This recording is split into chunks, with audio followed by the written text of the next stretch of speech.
par rapport à x, y, donc dérivé par rapport à y. Et si j'ai dérivé par rapport à x, ça c'est la dérivée par rapport à x. Plus deux fois, parce que j'ai fait la différence, plus et le moins, ça fait plus, d dépasse sur dz. Voilà. Ici, la dérivée, donc ici, j'ai dérivé par rapport à y, donc ça s'en va. Ici, la dérivée par rapport à x, le x s'en va. Voilà, donc ça va être là, et je fais la différence, ça va être deux fois d dépasse sur dz. Voilà. Et c'est l'équation donc qui donne maintenant le modèle de Prandtl.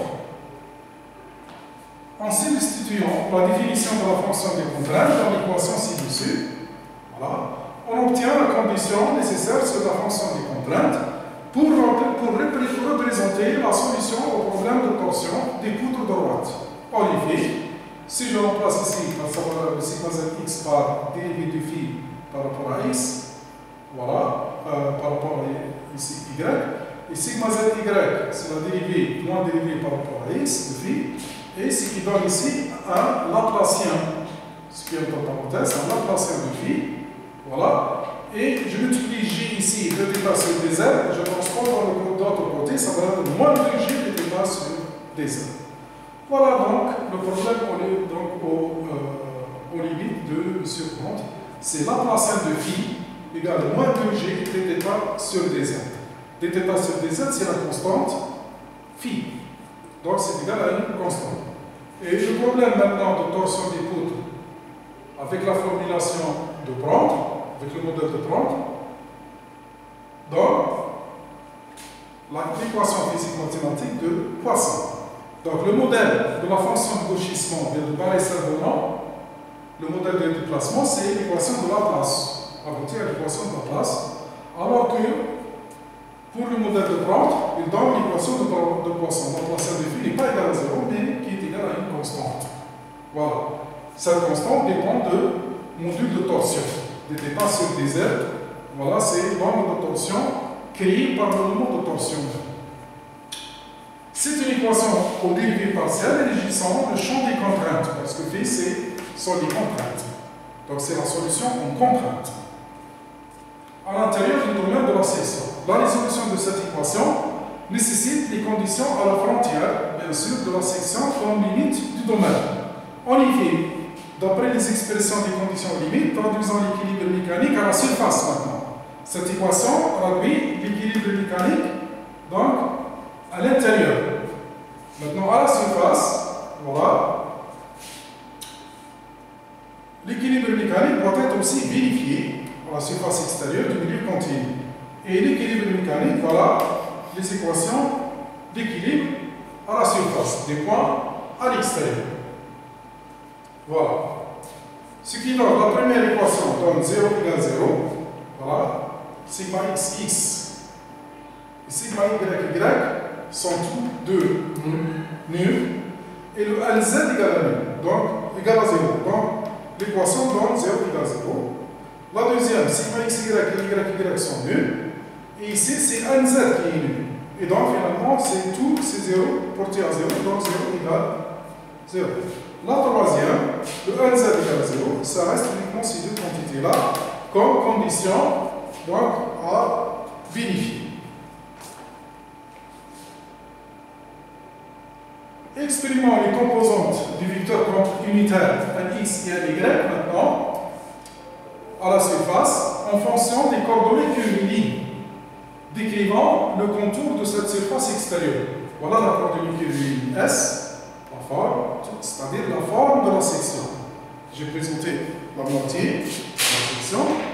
Donc, quelle que soit la section, cette section, bien la section qu'on a vue au départ, une forme quelconque, comme ça.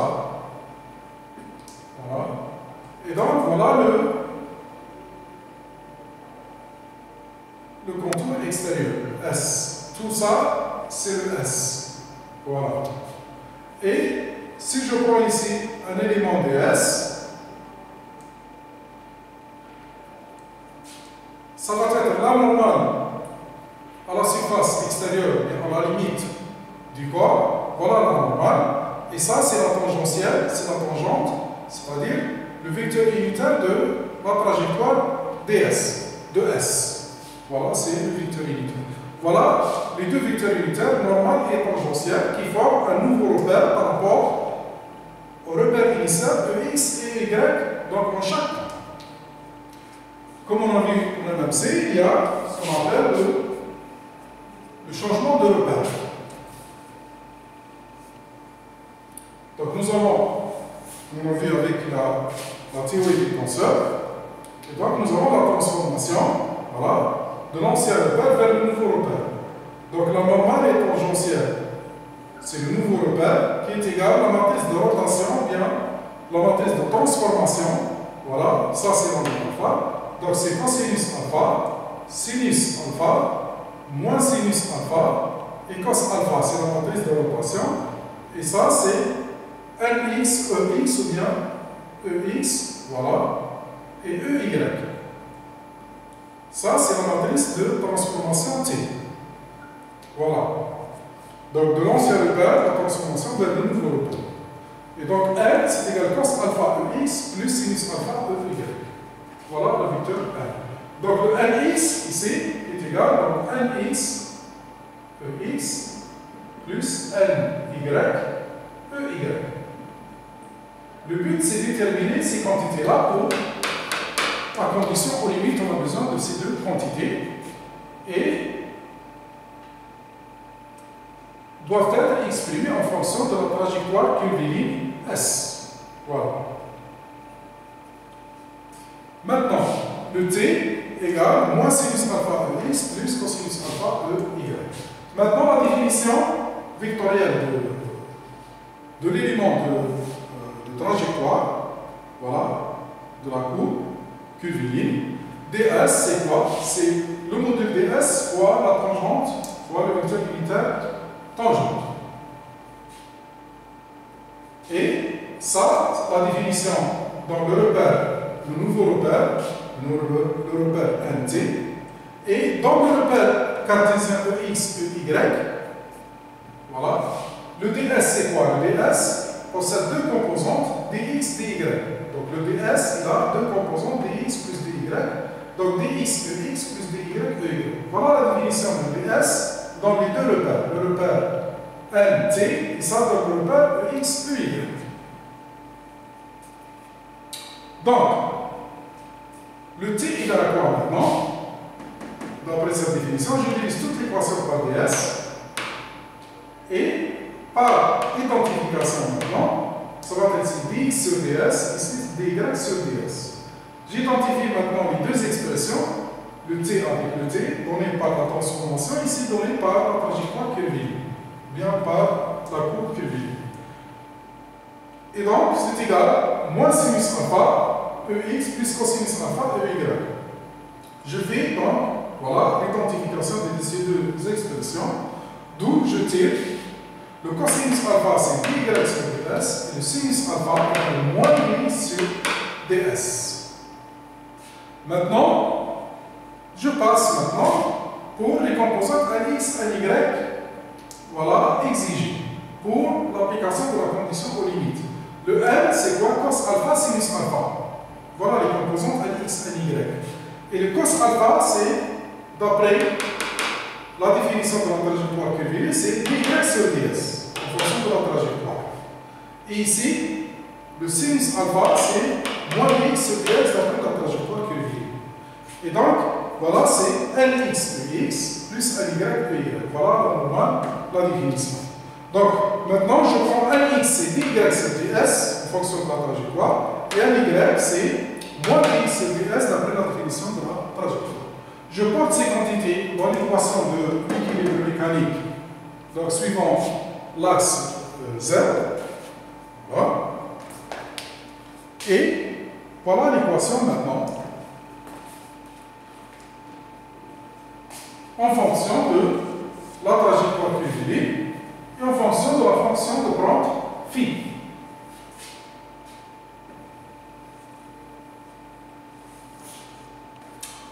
Ce qui donne, voilà, dφ par rapport à y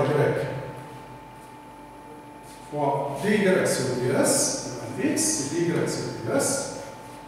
Voilà. moins le sigma YZ, c'est moins dφ par rapport à x, multiplié à y, c'est moins dx sur ds. Le moins avec le moins devient plus. Et cette équation, c'est quoi maintenant? C'est dφ sur ds, tout simplement. Le dφ, c'est quoi? La fonction, si je dérive la dérivée totale de phi, qui dépend de x, y, de deux variables, égale dφ par rapport à x dx, plus dφ par rapport à y dy. C'est la définition mathématique de la dérivée totale des fonctions. Plusieurs variables. Maintenant, je divise l'équation par rapport à s, dφ sur ds. Ça va être ici divisé par ds, ici par ds. Donc cette expression, voilà, qui est égale à dφ sur ds, et qui est égale à 0 quand condition d'équilibre mécanique. Physiquement, doit être égale, cette équation doit être égale à 0. Voilà. Donc voilà la condition, la deuxième condition, voilà, nécessaire pour le modèle de Brandt, c'est que pour la fonction de Brandt, il faut que la fonction phi dφ sur ds égale à 0, c'est-à-dire il faut que la fonction phi soit constante. Phi ne dépend pas de la trajectoire, donc elle est constante sur la trajectoire, sur la surface extérieure. Donc d'où la fonction des contraintes est constante sur le contour extérieur.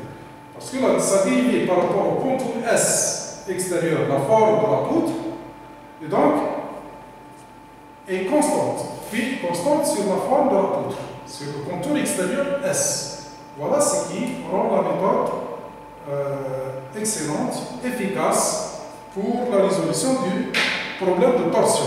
Donc c'est une condition aux limites qui est beaucoup simple que celle donnée par le modèle de déplacement ou bien le modèle de psi, le modèle de gauchissement. Voilà donc l'avantage de cette méthode. Maintenant, la recherche de la fonction phi maintenant est devenue beaucoup facile, beaucoup simple. Relativement bien sûr à la méthode de la fonction de gauchissement. En raison de simplicité, donc encore plus de simplicité, la constante est choisie donc d'une manière comme ça raisonnable et choisie mieux sur le contour de la surface extérieure. De la même façon, phi égale à 0, c'est une constante sur le contour S. Si on choisit phi égale à 0, le problème est encore rendu plus simple. Vous voyez, donc le problème aux limites maintenant pour le modèle de Brandt, le problème aux limites à résoudre pour trouver les caractéristiques de torsion des poutres avec la méthode de Brandt, avec la méthode des contraintes, c'est que l'équation de Poisson Laplacienne de phi égale à moins 2g dθ sur dz, avec phi égale à 0 sur le contour extérieur. Voilà le modèle. Donc c'est beaucoup facile par rapport à celle de la fonction psi, qui donne une condition sur le contour extérieur, une condition complexe. Donc c'est pas facile à trouver la fonction. Ici, on peut trouver la fonction, c'est que phi égale à 0 à la surface nous permet donc d'avoir des tirs phi à partir de l'équation de la surface elle-même. Vous voyez donc la méthode. C'est une méthode très facile. On va voir. Maintenant, rigidité de torsion de la poutre. Comment calculer le J à partir du modèle de torsion? D'après la définition du moment de torsion dans la section, nous avons l'identité suivante. Voilà, on a vu la fois passée. Les deux contraintes participent donc pour la création d'un moment de torsion à l'intérieur de la section. Voilà la définition qu'on a vue la fois passée, et qui est égale à Gg dθ sur dz, la définition du moment de torsion. Par substitution des contraintes, par leur expression en fonction de vie, dans cette équation, on aura sigma z y, et ça c'est sigma z x. Maintenant, en effectuant l'intégration par partie, l'intégration sur toute la section de la poutre. Et c'est une section, voilà, qui est donc, voilà, pour les deux, c'est la même chose, c'est la même section, c'est la même bande d'intégrale. Et donc, on effectue une intégration par partie pour ces deux quantités-là. Et en tenant compte que phi, lorsqu'on fait l'intégration par partie, phi égale à 0 à la surface. Donc, l'intégrale par partie nous donne deux quantités pour chaque, de chaque expression. Et l'une, c'est égal à 0 parce que phi égale à 0 à la surface. Parce que l'intégrale, c'est sur la surface. Et à la surface, le phi égale à 0. Donc, on aboutit à l'expression finale du moment de torsion, c'est facile. Tu fais l'intégration par partie, on remplace phi égale à 0 à la surface, et ça va être deux fois. Donc la première, on donne l'intégrale de phi dx dy, et la deuxième, c'est l'intégrale de phi dx dy. Ça va être deux fois l'intégrale, avec le signe moins. Donc moins et moins, ça devient plus. Et donc, cette équation, c'est Gj multiplié par phi. D'où la rigidité et la constante de torsion sont déduites directement comme Gj égale quoi est égal à cette expression divisée par phi, bien découpée sur dz. Voilà la définition de la rigidité de torsion. Voilà. Et si je divise par J, j'obtiens le J. Donc je divise par J, ça va être J, et comme ça je tire la constante de torsion J. Ou bien Gj. D'une manière générale, c'est la rigidité de torsion, comme EI pour la flexion, et comme EA pour la traction-compression. Et donc, le dθ sur dz, puisque le J dépend de la forme géométrique, tout simplement, il ne dépend pas de dθ sur dz. Dθ sur dz, ça provient du moment de torsion. Chaque fois que j'augmente le moment de torsion, Gj est constante, le dθ sur dz bien le phi augmente. Donc, il ne dépend pas de l'extérieur. Donc, ça dépend d'une manière intrinsèque de la section, de la forme géométrique de la poutre. Et donc, je dois remplacer finalement dθ sur dz, ce n'est pas une inconnue pour trouver le J. Donc, le dθ sur dz, c'est quoi? C'est égal à deux fois cette intégrale sur Gj, sur Gj. Voilà. Et donc, je remplace dθ sur dz par sa valeur. Et donc, non. L'équation de Prandtl. Le Gj à partir de Prandtl. Voilà. Je remplace le G par sa valeur, c'est l'Laplacien de phi sur, donc dθ sur dz, l'Laplacien de phi sur moins 2J. Voilà. Et comme ça, le Gj maintenant, ça va être Laplacien de phi sur moins 2G. Le moins, ça va, donc ça va être ici un signe moins. Laplacien de phi, 2G, ça va être ici 4G. Et l'intégrale de phi dx sur dy. Et vous voyez ici que, effectivement, je ne dépend que de la fonction phi. Je ne dépend pas de dθ. Voilà.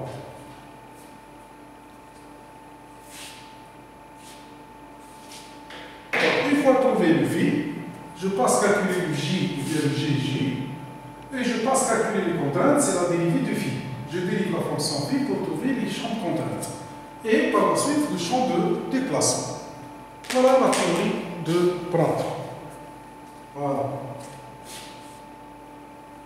Exemple, reprenons l'exemple de la poutre de section circulaire. Nous allons retrouver le résultat déjà obtenu avec la fonction psi et avec la RDM aussi, puisque la section circulaire peut être rendue à un problème monodimensionnel en passant aux coordonnées polaires. En effet, l'équation de la surface extérieure est telle que l'équation de la surface extérieure, x carré plus y carré égale a au carré, c'est le rayon au carré. Ou bien la fonction f de x, y, c'est x carré plus y carré moins a au carré égale à 0. C'est la fonction de la surface extérieure. De ce fait, la fonction des contraintes est choisie comme suit. Donc, phi égale une constante prime multipliée par la fonction même. Parce que comme ça, voilà, multiplié par f de x, y, c'est cx carré plus y carré moins a au carré. Comme ça, je garantis phi égale à 0 sur la surface. Parce que sur la surface, le x carré plus y carré égale à a au carré. Et donc a au carré moins a au carré, ça donne 0 à la surface. Vous voyez donc la méthodologie donc, de la méthode, du modèle. Maintenant, pour la condition limite, c'est que tout simplement on choisit la forme de la surface comme fonction. Voilà qui rend la méthode efficace pour le calcul de la torsion. Donc, il faut avoir, pour un problème de torsion du poutre, il faut avoir la forme géométrique de la section. Je prends cette forme elle-même, voilà, cette fonction, cette forme comme fonction phi, avec une constante près. Voilà. Et la question maintenant, ça reste uniquement de découvrir, de chercher la constante C, voilà, pour déterminer, pour compléter donc la fonction phi. Voilà. Et la constante C, voilà, doit être de manière à ce que la fonction phi vérifie le modèle de Pront. La Laplacienne de phi égale moins 2g dθ sur dz. Voilà. Avec C est une constante à déterminer, la fonction vérifie bien la condition de la surface extérieure, phi égale à 0 à la surface, parce que f égale à 0 à la surface, tout simplement. Donc phi, c'est l'équation de la surface elle-même, avec une constante C qu'on va déterminer par le modèle de Pront. C'est le modèle de Pront s'engage à fixer cette fonction, cette constante C. Donc injectons l'expression de cette fonction des contraintes dans le modèle de Pront. Et comme ça, je peux trouver le C. Donc c'est dérivé carré de phi par rapport à x carré, et qui est égal à C fois f. La dérivée C, c'est une constante. Voilà. Et la dérivée de f par rapport à x carré, c'est 2. La dérivée de f par rapport à y carré, c'est 2. Vous voyez? Parce que c'est l'équation f, c'est x carré plus y carré moins 1 carré. Voilà. Qui est égal, cette quantité de plus 2, c'est 4c. Donc la Laplacienne de phi égale 4c, qui est égal à moins 2g dθ sur dz. Donc ça, c'est 4c, qui est égal à moins 2g dθ sur dz. Donc la constante c, maintenant, est ajustée, c'est moins 1,5. Donc je divise par 4, c'est moins 1,5 de g dθ sur dz. Voilà la constante c, comme ça, j'ai la fonction phi des contraintes, voilà, de Pront. Maintenant, voilà le phi, tout simplement, ça la fonction f du contour extérieur, et g, c'est le module de cisaillement, dθ sur dz, c'est l'angle de rotation unitaire, qui dépend de l'intensité du moment de torsion appliqué. Et vous voyez, phi égale à 0 à la surface, parce que la surface, c'est quoi? X carré plus y carré égale à quoi? A au carré plus 1 carré moins 1 carré, c'est égal à 0. Voilà, c'est très facile relativement par rapport au modèle de gauchissement de Barré-Savoie. Le champ des contraintes est alors, tout simplement, je dérive la fonction phi. Vous voyez, j'obtiens par dérivée. La première dérivée, moins g dθ sur fois y. Et la deuxième, c'est g dθ sur dz par fois x. Tu dérives, c'est les quantités x carré plus y carré par rapport à y par rapport à x. Voilà, j'ai trouvé les champs de contraintes. Et voilà, c'est le même champ de contraintes qu'on a trouvé par la méthode de gauchissement de Barré-Savoie. Et le taux maintenant, c'est la racine carrée, la résultante des deux champs de contraintes, c'est la racine carrée, et ça sort g dθ sur dz de la racine, et ça reste à l'intérieur de la racine, c'est x carré plus y carré qui est égal à la racine de r carré, c'est r. Et voilà, c'est la quantité retrouvée de la RD1. Voilà, c'est un problème monodimensionnel pour le cas polaire, parce que la section est circulaire. Voilà, donc pour les sections circulaires, la contrainte de cisaillement, c'est en fonction de R. Voilà, c'est linéaire. Elle est max à R max, c'est-à-dire sur la frontière extérieure. Voilà. La rigidité de torsion est donc, si je fais l'intégrale de tout à l'heure, Gj, voilà, je porte phi dans l'expression de Gj. Voilà le phi. Voilà l'intégrale de x et dy sur la section circulaire. Et donc, la simplification, voilà, je porte le 4c, c'est voilà, égal à quoi? Le 4c, voilà.